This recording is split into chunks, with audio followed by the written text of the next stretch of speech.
Los Rios here, and I'll be reading chapter 14. Mistakes. Small mistakes could turn into disasters. Funny little mistakes could snowball so that while you were still smiling at the humor, you could find yourself looking at death. In the city, if you made a mistake, usually there was a way to rectify it, make it all right. If he fell on his bike and sprained a leg, he could wait for it to heal. If he forgot something at the store, he could find other food in the refrigerator. Now it was different, and also quick, also incredibly quick. If he sprained a leg here, he might starve before he could get around again. If he missed while he was hunting, or if the fish moved away, he might starve. If he got sick, really sick, so he couldn't move, he might starve. Mistakes.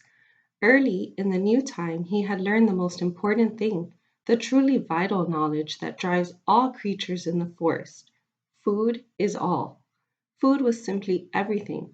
All things in the woods, from insects to fish to bears, were always, always looking for food. It was the great single driving influence in nature to eat. All must eat. But the way he learned, it almost killed him.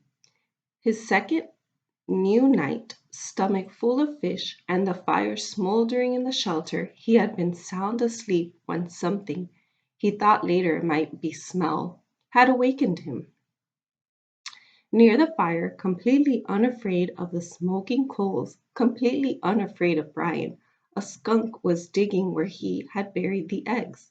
There was some sliver of a moon in the faint pearl light. He could see the bushy tail, the white stripes down the back, and he had nearly smiled.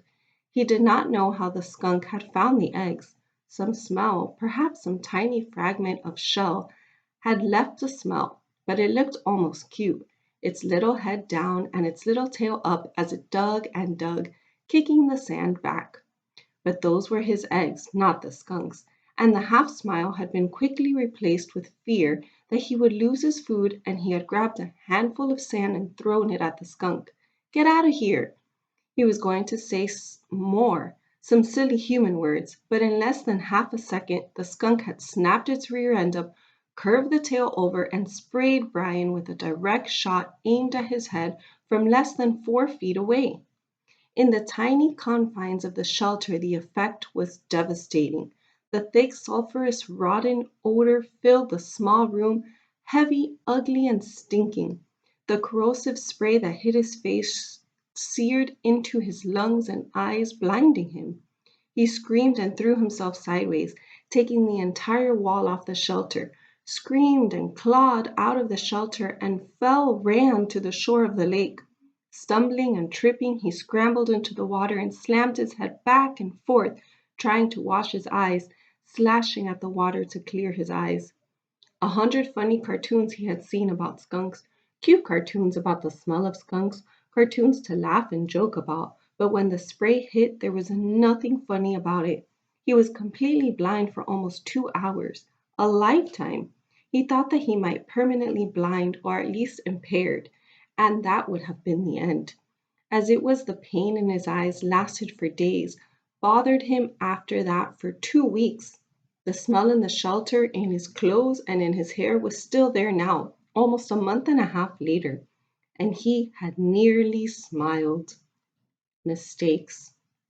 Food had to be protected. While he was in the lake trying to clear his eyes, the skunk went ahead and dug up the rest of the turtle eggs and ate everyone, licked all the shells clean, and couldn't have cared less that Brian was thrashing around in the water like a dying carp. The skunk had found food and was taking it, and Brian was paying for a lesson. Protect food and have a good shelter. Not just a shelter to keep the wind and rain out, but a shelter to protect, a shelter to make him safe. The day after the skunk, he set about making a good place to live. The basic idea had been good. The place for his shelter was right, but he just hadn't gone far enough. He'd been lazy, but now he knew the second most important thing about nature, what drives nature. Food was first. But the work for the food went on and on. Nothing in nature was lazy. He had tried to take a shortcut and paid for it with his turtle eggs, which he had come to like more than chicken eggs from the store. They had been fuller somehow, had more depth to them. He set about improving his shelter by tearing it down. From dead pines up the hill he brought down heavier logs and fastened several of them across the opening, wedging them at the top and burying the bottoms in the sand. Then he wove long branches in through them to make a truly tight wall. And still not satisfied, he took even thinner branches and wove those into the first weave. When he was at last finished, he could not find a place to put his fist through. It all held together like a very stiff woven basket. He judged the door opening to be the weakest spot, and here he took special time to weave a door of willows in so tight a mesh that no matter how a skunk tried, or porcupine, he thought, looking at the marks in his leg, it could not possibly get through. He had no hinges, but by arranging some cut off limbs at the top of the right way, he had a method to hook the door in place, and when he was in and the door was hung, he felt relatively safe. A bear, something big, could still get in by tearing at it, but nothing small could bother him, and the weave of the structure still allowed the smoke to filter up through the top and out. All in all, it took him 3 days to make the shelter, stopping to shoot fish and eat as he went, bathing 4 times a day to try and get the smell from the skunk to leave. When his house was done, finally done, he turned the constant problem: food. It was all right to hunt and eat or fish and eat, but what happened if he had to go a long time without food? What happened when the berries were gone and he got sick or hurt? Thinking of the skunk laid up temporarily, he needed a way to store food, a place to store it, and he needed food to store. Mistakes.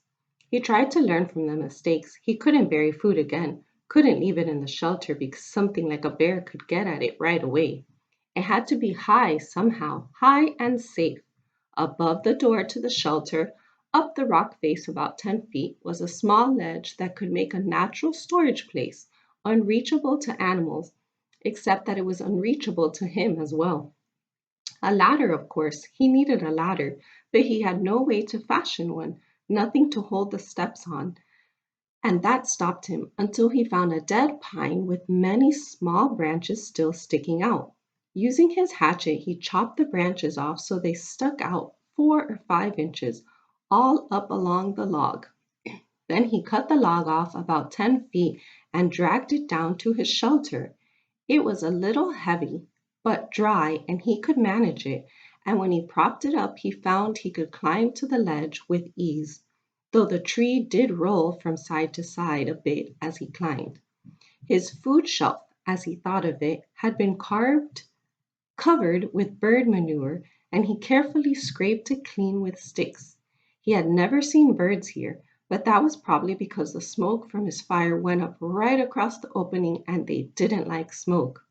Still, he had learned and he took time to weave a snug door for the small opening with green willows, cutting it so it jammed in tightly. And when he finished, he stood back and looked at the rock face, his shelter below, the food shelf above, and allowed a small bit of pride to come. Not bad, he had thought, not bad for somebody who used to have trouble greasing the bearings on his bicycle. Not bad at all. Mistakes. He had made a good shelter and food shelf, but he had no food except for fish and the last of the berries. And the fish, as good as they still tasted then, were not something he could store. His mother had left some salmon out by mistake one time when they went on an overnight trip to Cape Hesper to visit relatives, and when they got back, the smell filled the whole house. There was no way to store fish. At least, he thought, no way to store them dead. But as he looked at the weave of his structure, a thought came to him and he moved down to the water. He had been putting the waste from the fish back in the water, and the food had attracted hundreds of new ones. I wonder. They seemed to come easily to the food, at least the small ones. He had no trouble now shooting them, and had even speared one with his old fish spear now that he knew to aim low. He could dangle something in his fingers and they came right up to it. It might be possible, he thought, might just be possible to trap them, make some kind of pond. To his right, at the base of the rock bluff, there were piles of smaller rocks that had fallen from the main chunk, splinters and hunks from double fist size to some as large as his head. He spent afternoon carrying rocks to the beach and making what amounted to a large pen for holding live fish. Two rock arms that stuck out 15 feet into the lake and curved together at the end. Where the arms came together, he left an opening about 2 feet across. Then he sat on the shore and waited. That's the end of chapter 14. Bye.